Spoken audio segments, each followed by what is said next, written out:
Our final look at NFL draft needs and ranking our top 5 at key positions for the Washington Commanders, plus our perfect pairings for this weekend's NFL draft, all leading to our final first-round mock draft of the year, right now on the Locked On Commanders podcast. Your daily podcast on the Washington Commanders, part of the Locked On Podcast Network, your team every day.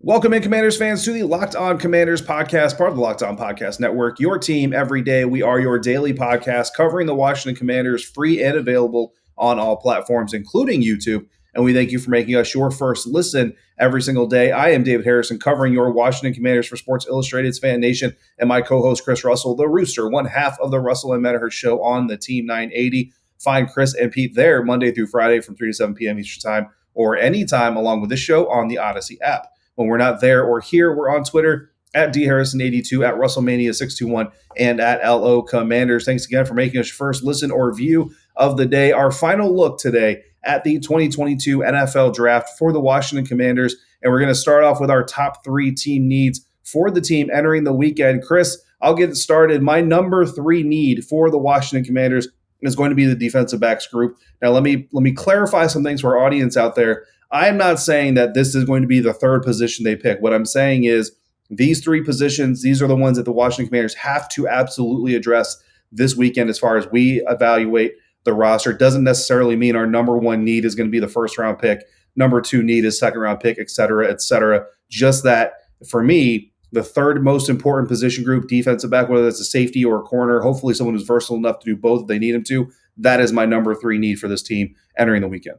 Yeah, and I'm going to go wide receiver here, which, again, a lot of people, like if we were actually ranking needs, David, a lot of people would say is the number 1 need. I do disagree with that. I have always disagreed with that, especially with the depth in this class, but and some of the talent that they have still on the roster. But wide receiver clearly is a need overall, and this is the draft to get some part of your future to balance with Terry McLaurin, Curtis Samuel, who maybe one day he'll stay healthy, De'Ami Brown in year 2, so on and so forth. Wide receiver, again, I realize is a look, you got to give Carson Wentz weapons. If this is going to work out with Carson Wentz, you've got to give him as many weapons and as many possibilities and as many choices as you possibly can. So for me, while I don't think it's as big of a need as a lot of people think it is, and that's okay, I realize and recognize the need. For me, for number 2, David, I'm going to go a little bit off the board here, which probably is going to get me in trouble. I'm going to go offensive tackle. And listen, I would say it's going to come with qualifiers is what I'm going to say when we get into actual position players. But offensive tackle, if you think about it, okay, what did I just mention about Carson Wentz? And Ron has said this 50 times in multiple interviews. You got to protect him. This dude, this cat is really bad with trash around him and pressure and chaos. Tom Brady struggles when pass rushes get to him. You know that. I know that just because I'm a Tom Brady honk, okay? Every quarterback struggles with pressure. Yeah. So the thought and the theory would be is you could have all these fancy bells and whistles and weapons and play calls and strategies and this, that, and the other thing. And you could have special arm talent and athleticism and size and see over the line. If you can't handle the pressure and if you can't consistently perform, which Carson Wentz has struggled at with trash around him, well, then your best option is to upgrade the people protecting for him and the people blocking for him, not only in pass pro, but also to help your run game, which theoretically helps the quarterback. So to me, I'm putting a higher emphasis on offensive tackle specifically, but offensive line in general than I think most Commanders fans, analysts, media, mock drafts that I've seen. And to me, maybe I'll get punished for that, but I think offensive tackle is an area that we should all keep an eye on a little bit closer this weekend. Yeah, absolutely. Look, I mean, the theory is or the ranking is set hard and very proven theories, right? You need a passer, you need pass protectors, you need playmakers, and you need pass defenders and pass rushers. That's what you need to be a successful NFL team, and pretty much in that order. And we've seen the Kansas City Chiefs make it to multiple Super Bowls, AFC Championship games, and all that stuff. Honestly, without great pass rushers outside of maybe Chris Jones on the defensive line, and without great pass protector or defenders outside of maybe Tyrann Mathieu, who's the back end of your pass defense. So that's not good for you. But why are they successful? Because they have good pass protection for the most part, and enough for a guy like Patrick Mahomes who can make his own pass protection by evading, and a great passer, and you have playmakers. So the theory or the ranking is definitely stooped in positive recent examples of why that is the way that it is. My number 2 need for this team, Chris, is the wide receiver position, a little bit higher than yours. Still not the number 1, but I still believe that this team needs to give some weapons to Carson Wentz. And I've said this multiple times throughout the offseason. When I look at draft needs, when I look at where this team is, I look at what we know. I don't look at what we hope for. So when I look at Curtis Samuel, yeah, he's a really good talent when he's on the field. Hasn't been on the field yet. I mean, sparingly, yes, but really hasn't been on the field yet. So I don't count him as a weapon until he becomes a weapon. De'Ami Brown, I love the upside. I still love the pick from last year. Don't get me wrong, but so far, haven't seen anything that really blows my socks off or says this is a legitimate number 3 guy for your team. Adam Humphries, as far as I know, hasn't even signed to anybody.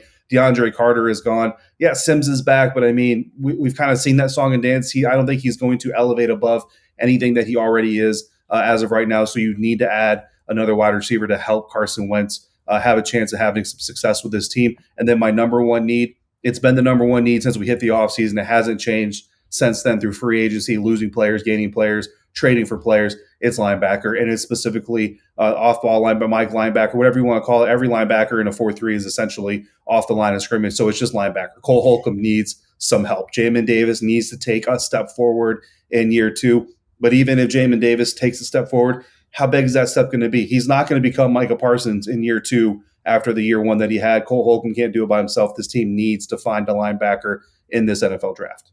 Yeah, it's interesting that you went with that as number 1. And again, this is not a pure ranking, but I mean, clearly that there is something to that, whereas you put that as a high priority. And I don't disagree that they absolutely need a true Mike and a Mike of the future, and it didn't work out for Jamin Davis.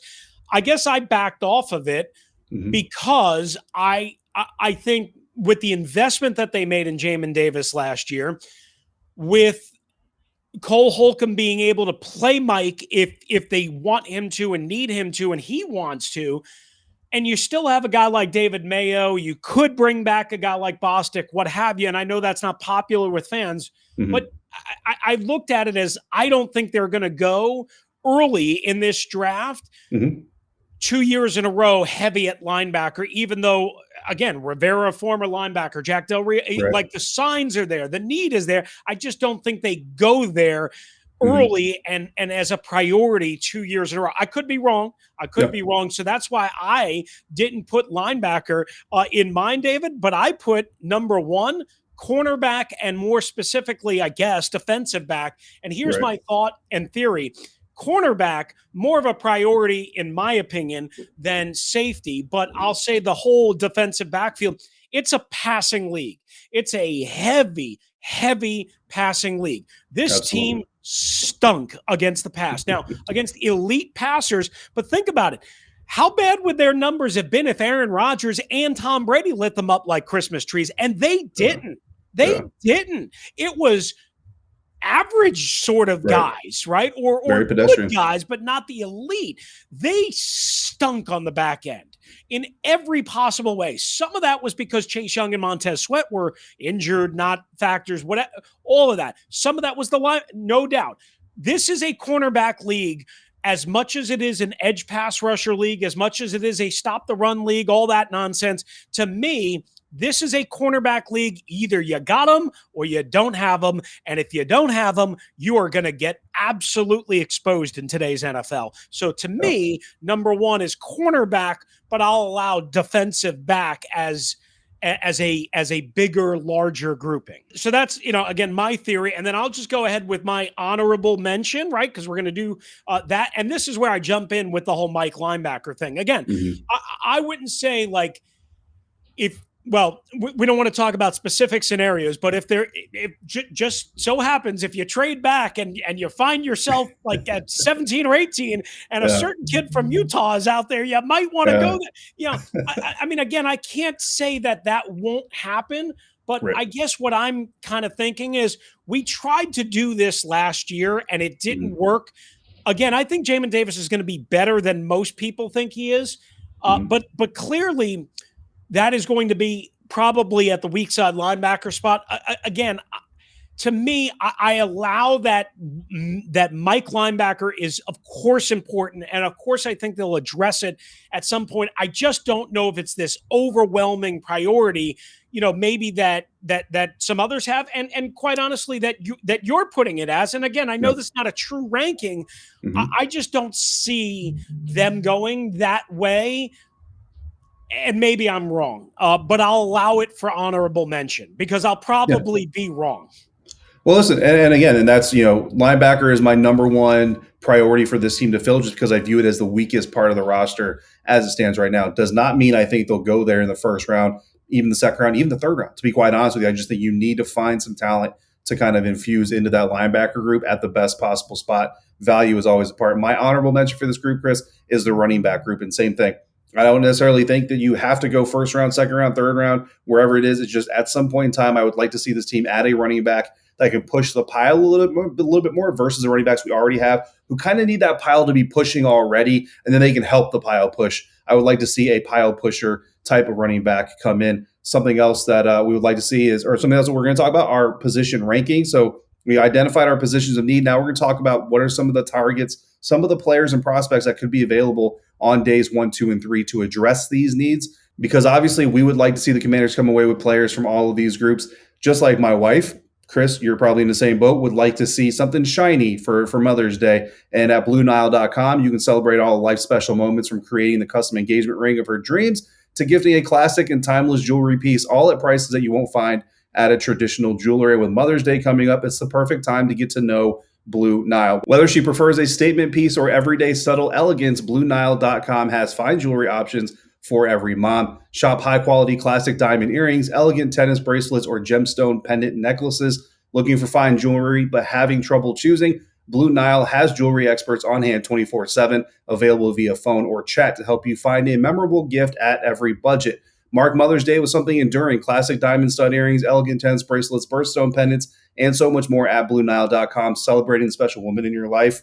Regardless of whether or not she's a mother, on BlueNile.com, you can easily navigate thousands of fine jewelry options at every price point. The best part, 100% satisfaction guaranteed. Shop stress-free with guaranteed free shipping and returns. Need your special purchase fast? In most cases, Blue Nile can deliver overnight. Every order is insured and arrives in discreet packaging that won't give away what's inside. This Mother's Day, give mom something she'll treasure forever with fine jewelry from BlueNile.com. And Locked On listeners get $50 off of $500 or more. This podcast exclusively is only good through Mother's Day. Use code Locked On. That's code Locked On. Plus, every order is insured, ships free, and arrives in discreet packaging that won't give away what's inside. Shop stress free and find your forever piece. Go to BlueNile.com today. All right, thanks for making the Locked On Commanders podcast your first listen and first watch each and every day. For the first time ever, Locked On is hosting live coverage of the 2022 NFL Draft from our studios in Dallas with pick-by-pick analysis from our local team experts and draft gurus. Tune in all 3 days as our draft team guides you through every pick and every trade in real time. It all starts on Thursday, April 28th. 7 o'clock Eastern time, available on Locked On NFL on YouTube and on the Audacy app. Along with David Harrison, I'm Chris Russell. It is time now to dive into our top position group needs for the Commanders by identifying our top players, David, in each group. Again, we're not doing this in a sort of traditional way, I guess, for lack of a better term. We're doing a top prospect from each day range in terms of projections and how we kind of see it for each group. So before I turn over to you for your number one need and position group players, I'm going to start with defensive back, again, corner, and then safety as my number one need. And of course, on day one, listen, if Sauce Gardner from Cincinnati is there, you like throw the card up to the Bellagio fountains and Roger Goodell and you run. I don't think Ahmad Gardner is going to be there. No. If Derek Stingley is there, that's a completely different argument in my eyes, in my case. Right. Kyle Hamilton was our pick in the ultimate NFL mock draft. I think that obviously makes a lot of sense for many reasons that we've discussed. Day 2, guys, Jalen Petrie, the corner from Baylor, very versatile, physical, can move around, kind of a versatile chess piece. Corner safety, I should say, Jaquan Brisker, who Washington had in for a top 30 visit from Penn State, is another guy, of course, to keep an eye on Friday, meaning rounds 2, and then possibly, if everything really gets backloaded, maybe round 3. In terms of day 3, Saturday, rounds 4 through 7, how about a guy like Dane Belton, safety from Iowa, or Zion McCollum, a corner from Sam Houston? Again, developmental guys with some different things and flaws, certainly some ways that you can look if you're the Washington Commanders. David? Yeah, day 3 guys for sure for a reason, but they also have a lot of potential as well. So my number 1 position group, linebackers, again, not saying that Washington's going to go there in round 1. I just want to see one of these 6 guys on my list come to the Washington Commanders by the time this weekend is over. Devin Lloyd, linebacker out of Utah. Chris, you mentioned him. He's the top linebacker thing on everybody's board. At number 11, I don't go Devin Lloyd. I don't go Devin Lloyd at number 11 pretty much in any circumstances. Instead, if number 11 comes up and all these other players are gone, you trade back. You mentioned, I think, 17, right? If you get back to 17, 18, maybe grab him there. I think maybe you have to go more like the 15 range, maybe net yourself a 3rd-round pick in the process. But if you can get Devin Lloyd in the 1st round and trade back, okay. Other than that, you're probably looking at day 2. Nakobe Dean, I feel like, is a little bit too undersized for what Jack Del Rio is going to want. So day 2, guys, Quay Walker out of Georgia. I would love him in the 2nd round. Brian Asamoah, he's a good 2nd-round target, but honestly, he could still be there in the 3rd round at the end of day 2. So if Washington wants to trade back into the 3rd round, obviously we know they don't have their current 3rd-round pick.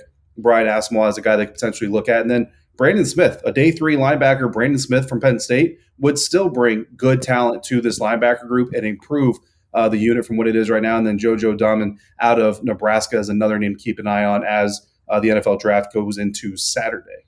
All right. I mentioned number 2 for me was offensive line. Look, day 1, Evan Neal's not supposed to be there at number 11, but there's some rumors, there's some murmurs that he is slipping because of medical concerns. Listen, if Evan Neal is there at number 11, again, you absolutely have no choice but to take him. Zion Johnson, arguably, if not arguably, the top offensive guard out of Boston College. I also think he's from the DMV area. Some day 2 picks that we want to keep in mind, maybe an Abraham Lucas, offensive tackle, David, out of Washington State, Dylan Parham, an offensive guard, an offensive guard from Memphis. Remember, this team lost both starting guards, and Brandon Scherf and Eric Flowers. Ed Ingram, and a guard from LSU, day 3, again, round 4+. Kellen Deesh, an offensive tackle from Arizona State. Some names for you guys to keep an eye on Saturday. Yeah, and Arizona State, my alma mater. So any Sun Devil that comes to the team is automatically my favorite player on the roster. My number 2 need for this team, wide receiver. This is a position they could actually go in the 1st round, Chris. And I'm not going to lie, I've warmed up a little bit. I'm going to get more into this in segment 3, but I've warmed up a little bit on Jameson Williams, not from a talent standpoint. The talent was never in question, more from an injury recovery standpoint. So wide receiver out of Alabama, if he's there at number 11, a very enticing player to possibly take there. Of course, Garrett Wilson, the wide receiver out of Ohio State, has probably been the most popular wide receiver mocked at number 11 outside of, if it's not Kyle Hamilton, a lot of times it's Garrett Wilson. But if you look into day 2, potential targets for the Washington Commanders, Jahan Dotson, wide receiver out of Penn State, is a guy who could still be available, get a little 1st round buzz. Charles Davis, NFL.com, had 7 receivers going in his latest 1st round mock draft. Jahan Dotson was one of them. So again, could be day 2, could be day 1. Jalen Tolbert, South Alabama product, got a last second invite to the Senior Bowl due to an injury, flew literally from Los Angeles where he was training to Mobile, showed up for day 2 of practices, Chris, and still balled out. That, to me, is incredibly impressive. A day 2 target there. And then day 3, David Bell, wide receiver out of Purdue, could sneak into the back end of day 2, but he could be there day 3. And then Kyle Phillips, kind of a more of a pure slot guy. So again, Curtis Samuel probably kind of fills that role already. So maybe you don't go Kyle Phillips. So if you're looking for like a DeAndre Carter replacement, maybe Kyle Phillips fits that bill on day 3. All right. So for me, as we kind of go to my number 3 need, you just mentioned the wide receivers. One name that I'll just throw in there, if they can somehow get him, not in the 1st round, At number 47 overall, second round, Christian Watson, North Dakota State, an absolute athletic freak. Drops too many passes. Got to work on that. Don't know how he'll be against top-end competition, but if you're kind of looking for just a freakazoid, that might be a very enticing option. And David, for you, the position you group, you have number one. So obviously we agree that this team needs to address the defensive back group. I'm with you. If Sauce is there at 11, I don't see how you pass up Sauce. Of course, Kyle Hamilton is another name, but I mean, really, they can't we're going to get into perfect pairings here in a minute, and this is kind of where this exercise comes in. I mean, Jalen Peach, Jaquan Brisker, Dane Belton, Zion McCollum, and there are more names. There are even more that we're not even talking about. Tariq Woolen out of UTSA is another interesting late day 2, maybe day 3 guy. So a lot of potential there in the DB room. Going back to our honorable mentions, though, Chris, mine was running back.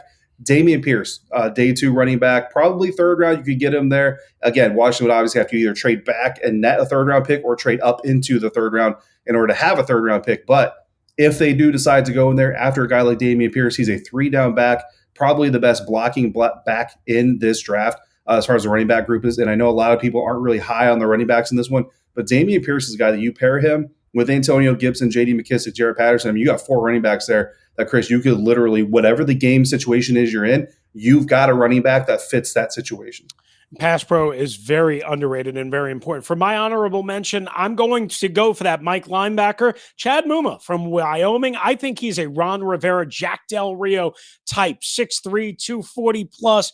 I think he's got high football IQ. I think he's got good enough mobility and, again, size where he's not going to be picked off and swallowed up. Maybe a problem for Nakobe Dean, who you kind of mentioned. So Chad Muma from Wyoming is definitely a name I would keep my eyes on for the Washington Commanders. All right, guys, coming up next, we're going to give you our perfect, ideal pairings if we could draw it up on the chalkboard. But first, it is the Locked On Commanders podcast for our friends at betonline.net. That's right, betonline.net is your number one source for all of your betting stats and sports info. Find all of the latest sports developments, league reviews, and news, including this year's playoffs in basketball. Of course, Major League Baseball full swing. The hockey playoffs are coming up, and you can still get in on all the NFL draft action. BetOnline is your continued source for all of your sporting wagering information, from live betting to the playoffs, esports, and more. Head to the website today. Use your mobile device to learn more about the trends and the actions at BetOnline, where the game starts. Final segment here, the Locked On Commanders podcast, our last full episode before the NFL draft gets underway. David Harrison and Chris Russell. Find us on Twitter at WrestleMania621, at DHarrison82, and at LO Commanders. Chris, we've identified our areas of need that we want the Washington Commanders to fulfill. We've identified players from day 1, 2, and 3 for all those position groups that the Commanders could target, because, again, just to reiterate, number 1 need, not necessarily number 1 overall pick for the Washington Commanders. Number 2 need, same thing. Number 3 need, same thing. Just at some point in time in the weekend, want to see them take them. So now let's look at our number 1 and number 2 picks. Our first round and second round pick, call it the perfect pairing. Again, got to give a shout out to Daniel Jeremiah of NFL Network, NFL.com, former NFL scout, talks about how he's been in some organizations as a scout, and this is an exercise they go through. They say, if we take this guy in round 1, who do we potentially see fitting with them in round 2 that we could take? Then that kind of helps you delineate a little. When you have some options like Kyle Hamilton, Sauce Gardner, Garrett Wilson, okay, that's great. But who are we looking at in round 2? And I lean back to the Cincinnati Bengals. A lot of people thought Penei Sewell was going to be the guy. They end up going with Jamar Chase. And at the time, a lot of people kind of questioned it and said, you don't know what you're doing. They come back, they get their offensive lineman in the second round. And when you look at the wide receivers that would have been available for them in the second round, they got a much better duo by taking Jamar Chase first than they would have had they taken Penei Sewell first. So that's kind of the point here, is what we feel like is our perfect pairing. And Chris, I'll go first here. And this is where my Jameson Williams situation kind of evolves a little bit. I said a while back that I felt like the Washington Commanders were not a team that could afford to take a risk on a guy coming off of an injury like this. You got Curtis Samuel already coming off of his injuries and having struggles, and you need to get this offense humming. So to take a risk on a guy, even with the ACL injuries not being as serious as they once were, to me, was not worth the number 11 pick. I have flipped on that, Chris. I have changed my standing on that. I think what Jameson Williams brings you to the field potentially, and I'm going to go ahead and it's not a recent history, right? There's going back to Adrian Peterson. He was the unicorn. He was the first guy that tore his ACL and then came back and still had some great seasons ahead of him. Now ACL's really not that big of a deal. I'm looking at Jameson Williams, and maybe he's not 100% for the first week or even 2 weeks, and maybe he can't go through training camp 100% full speed the entire time. But when Jameson Williams gets up to speed, he's going to be a weapon for this team. He's going to help open up things in the slot for Curtis Samuel, and De'Ami Brown takes a little bit of pressure off of him, allows him to develop into that 4th/3rd wide receiver role, depending on the scenario. So first round guy. So now, how does that shape up for the second round? I'm looking at Jalen Petrie. They list him at cornerback. I call him DB because, like you mentioned in your assessment of him, very versatile, can do a little bit of everything that Jack Del Rio will want him to get. So you get yourself a wide receiver, you get yourself a DB, you get 2 playmakers that are both going to make an impact in 2022. That's my pairing. Jameson Williams in the first, Jalen Petrie out of Baylor in the second. All right, I like it. I'm going to be less sexy and more maybe unrealistic. And again, if Ahmed Gardner somehow, Sauce Gardner is there at number 11, to me, he's the best player, I think, in the draft. I could be wrong on that. Mm-hmm. Again, I realize very unrealistic, but you never know with quarterbacks and edge pass rushers and tackles and this, that, and the other thing. If that's, you're asking me for an ideal perfect pair. It starts there, okay? There you go. Maybe a pipe dream, but it starts there. And then I'll just say this. If I go there, right, and again, I realize that I'm going a little bit unconventional here. Offensive tackle, I think, is, again, a bigger need than people realize, especially if they plan on moving Cosmi inside, something that we kind of touched on but not really gotten into. Daniel Falele, I believe is how you say his last name. I've heard it a couple of different names, so if I'm butchering it, I'm sorry. But Daniel Falele from Minnesota, 6'8", 345 pounds, still developing, David, raw but powerful, big, engulfing. I think you saw him down at the Senior Bowl. To me, that's an ideal guy. Middle part of the second round where you don't need to play him right away, but you can develop him and use his size and his massive hulking frame to kind of, again, develop with one of the best offensive line coaches in John Matsko in the NFL. So to me, that's my perfect ideal pairing. Yeah, absolutely. And that's a good pairing as well. I would love to see Ahmad Sauce Gardner fall to 11 for whatever reason. And that would mean there's 10 GMs. Well, really 8 GMs because of the teams that have 2 picks ahead of them. But there's 8 or 9 GMs that would have a lot of answering to do to their team owners when they saw Sauce Gardner balling out in DC. And I know, again, that's unrealistic. So let me start with that. But Baker Mayfield going number 1 overall was unrealistic, Chris, and it happened. Listen, so you never know how these things can shake out. Maybe there's something we don't know about. Maybe they don't like 6'3", 195 man press corners that can just kick everybody's ass. Maybe they don't like that guy. I mean, it's unfair. It's unfair. Yeah. We don't need that kind of talent on this team. We want to make it a challenge for the rest of our guys. Exactly. And real quickly, just a quick note, because as we're running out of time here, Duron Payne, right? We've talked about this situation. Duron Payne is a possibility to get traded. I think everybody understands that, David. I guess the quick question, just in the limited time that we have left, do you believe there's a strong possibility that we could walk away from this weekend with Duron Payne on another NFL team? I think we could. I think it's certainly possible, especially, we'll have to see how night 1 goes, especially too. We talked about Jordan Davis out of Georgia is a guy. Devontae Wyatt is another guy, defensive lineman there. If they trade back, let's say they trade back to 17 or 18, and maybe they do have Devin Lloyd on their mind, but Devin goes 13 or 14 to Baltimore, wherever they're drafting. So now you're sitting back there, you've got a mid-round pick, and you look at your board, and maybe, Jordan Davis, maybe Devontae Wyatt, maybe somebody else is your top guy. So you go somewhere else, but you look at the end of day 2, you look at Logan Hall, early day 2, a defensive line. You look at Perion Winfrey, who could be there in the 3rd round. So if you get a 3rd in that trade, sending Duron Payne elsewhere, you could still backfill that position. And look, that 4th defensive line guy. If you have Jonathan Allen, Montez Sweat, Chase Young, and say Perion Winfrey, that's still a very good defensive front. And now you've got another player you took in the 1st. You got more draft capital potentially to fill in some other positions. So I don't know that it will happen, but I think it's definitely something that, if you're a Duron Payne supporter wearing burgundy and gold, you should brace yourself for the possibility that he's not going to be on your team by the time Sunday morning comes. Yeah, I think it's a 50-50 chance. I really do. I think they could trade him and kind of rebuild that position at a much cheaper rate, or Of course, they could try and keep him for one more year, get a third-round compensatory pick, I guess 2 years from now, for him, or they could even franchise tag him and keep him around for 2 more years total. A lot of different options there. We will have to wait and see. All right, that's going to do it for this episode of the Locked On Commanders podcast. We thank you guys for making us your first listen and watch of the day. Now make your second listen and watch the Locked On NFL Draft podcast with Ryan Tracy for NFL cornerback Eric Crocker. They bring the NFL Draft to life each and every day with insight and analysis on college football prospects